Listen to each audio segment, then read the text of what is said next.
Hey! I know we've missed each other for a little while, but I needed to get myself together. I went and met my astrological teacher and guru, and in Sedona we had this magical thing happen, and I had an astrological activation. And so today we are talking about the cycle of Saturn square the nodes. Now, this is special because Saturn is going into retrograde today, tomorrow, and will be there until October. And what that's really forcing us to look into is how are we going to rewrite society's rules for us? I mean, when you look around the world today, do you see that civilization is starting to lose its glamour? I mean, they're talking about food shortages every second that they can get. We are moving into different illnesses and issues with the body. I've seen a lot of people with inflammation and issues that they can't pinpoint. And honestly, there are a lot of people who are homeless, who are living from paycheck to paycheck, who don't have a paycheck, who don't have any financial stability. And they're wondering, how am I supposed to participate in this? And the idea is that you're not. There is something looming that is now being covered. You're being covered with a retrograde that allows you to go inside. So when you think of retrograde in any planet, think of it as an internal process.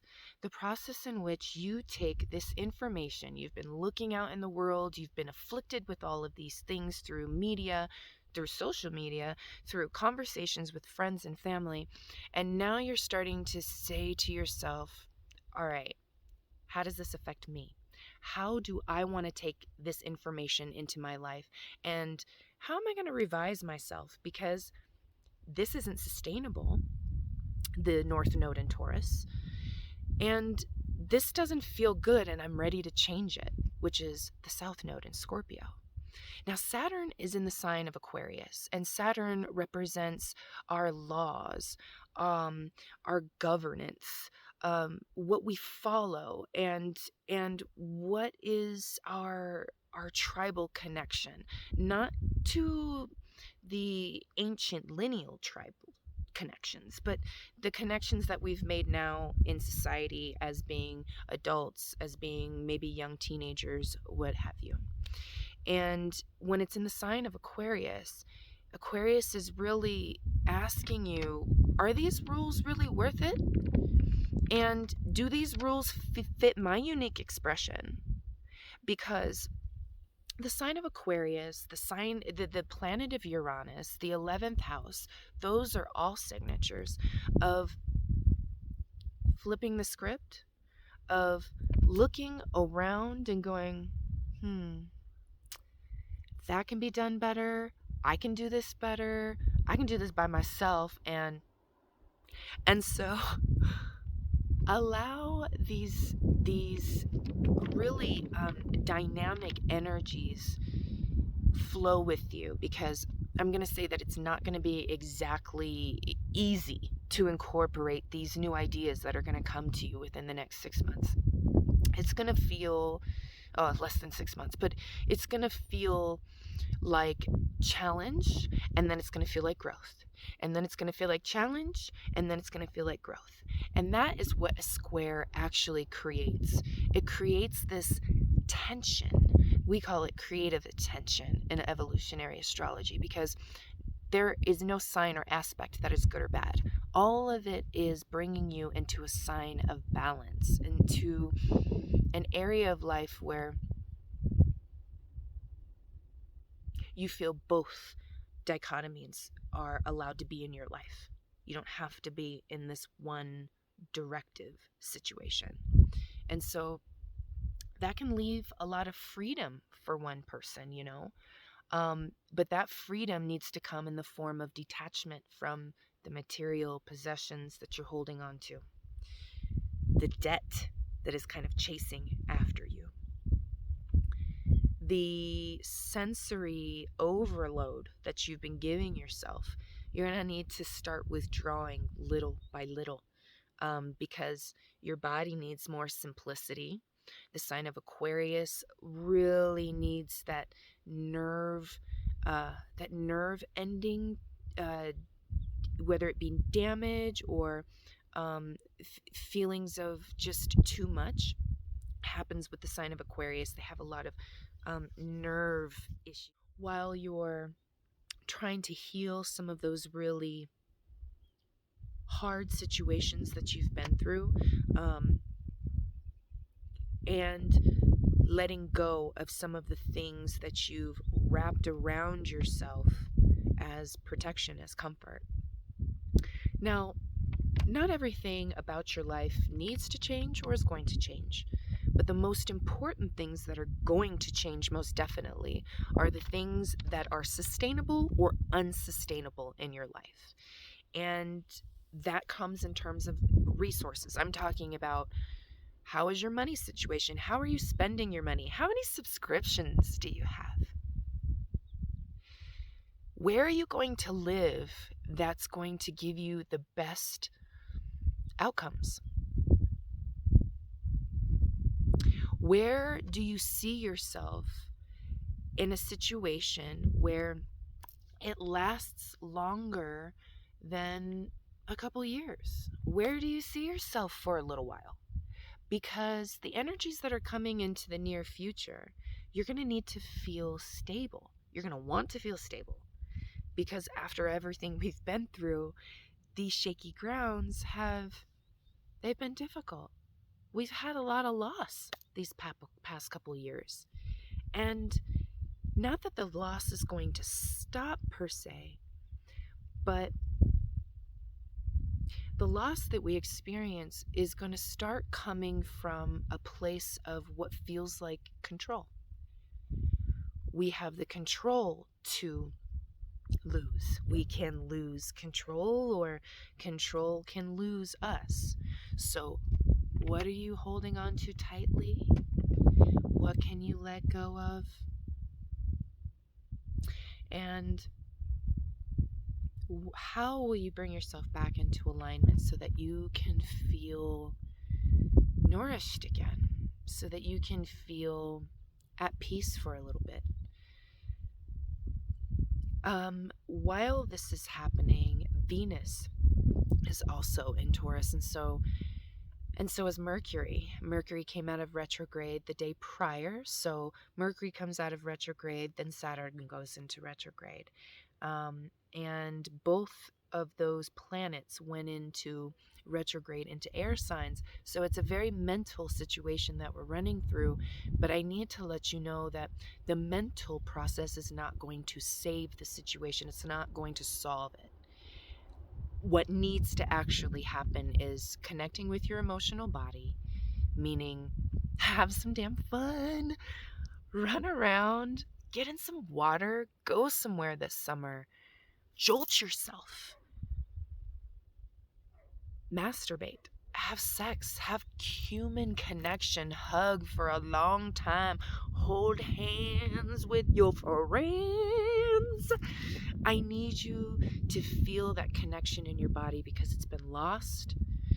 When that connection to the body has been established, touch yourself, massage yourself, give yourself some love, And when you do that, these emotions start to wiggle themselves out, and the answers that you've been looking for start to refine and define themselves in ways that are new.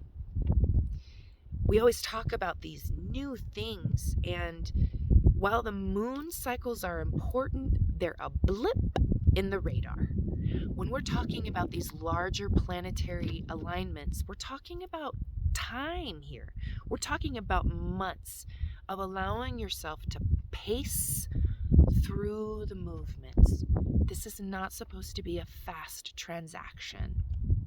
The nodes of the moon are here, or will be here, or is here for a year and a half. Next year, in June, is when they will change over to Aries Libra. But for now, The sign of Taurus is allowing us to take our time because there is no rush to get to that particular refined product. People need to see you grow. People need to see you changing. You're not going to be perfect out of the gate. And so, why would you want to be perfect anyways? What's normal anymore? I mean, everybody looks the same. Everybody's following the algorithm. And these curated situations, those aren't going to be allowed anymore. People aren't going to fall for that crap. I'll just say, like, for an example, if you're planning all of your social media posts a month prior, how are you connecting with anybody? You need to feel this stuff when it's happening and connect with people on the same wavelength. Stop pre-planning your life to look and be a particular way. Be organic. Be free with your expression. Let go of what it's supposed to look like. Because as life keeps showing you, as you keep showing up for yourself, you're seeing that that is the situation. So I'm not telling you what to do with your social media or how to plan your life. I'm just saying, as a for instance, what around you are you creating this cage and this ball of, it's fake. One day someone's gonna come with a pin and burst that bubble, and you don't want to be caught off guard. You just don't. And so from now until October, work diligently towards creating a solid foundation that doesn't look like everybody else's narrative. It looks like your experience. It looks like your inner authority. It looks like your style of refinement. And people need to start feeling like it's okay to be unique again. It's okay to let go of some of the things that we've adapted because it's been fun, because we get interaction, but we're starting to realize that that's kind of slowly dwindling.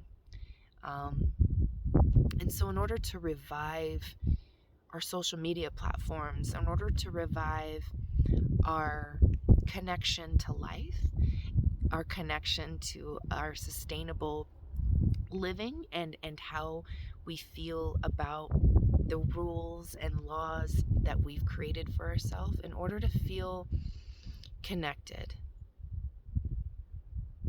it's important to go with your flow and to shed out what what's going to shake loose. It's going to come out, and the answers aren't going to be immediate, but they're coming. On a last tip, I will be doing more of these cyclic videos. I know how much the new moons and the full moons are important. We'll talk about the full moons. The new moons, just allow the newness to come. And I know we just had one that came forth a couple days ago, a new moon in Gemini. And there's a lot of heady stuff going on. So try your best to bring yourself back. And so that's what we'll do. After being so mercurial and talking about all of these things very quickly, let's slow the breath. Inhale and exhale.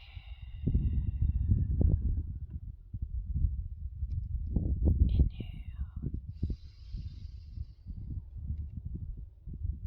Exhale.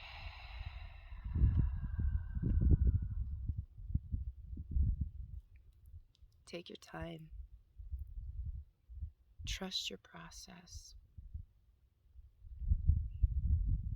You are the inner authority. And the authority needs to come from a place of resource. So go inside of yourself and let that be. Don't let anybody else tell you what it's supposed to be, including any astrologer. If you feel it within you and you feel it happening, you feel the tension, go with it. You already know what you're supposed to do. I'm just here to tell you why. I love you all. Satnam. Satnam, many blessings. Ashe. Connect. And I'll see you soon. Bye.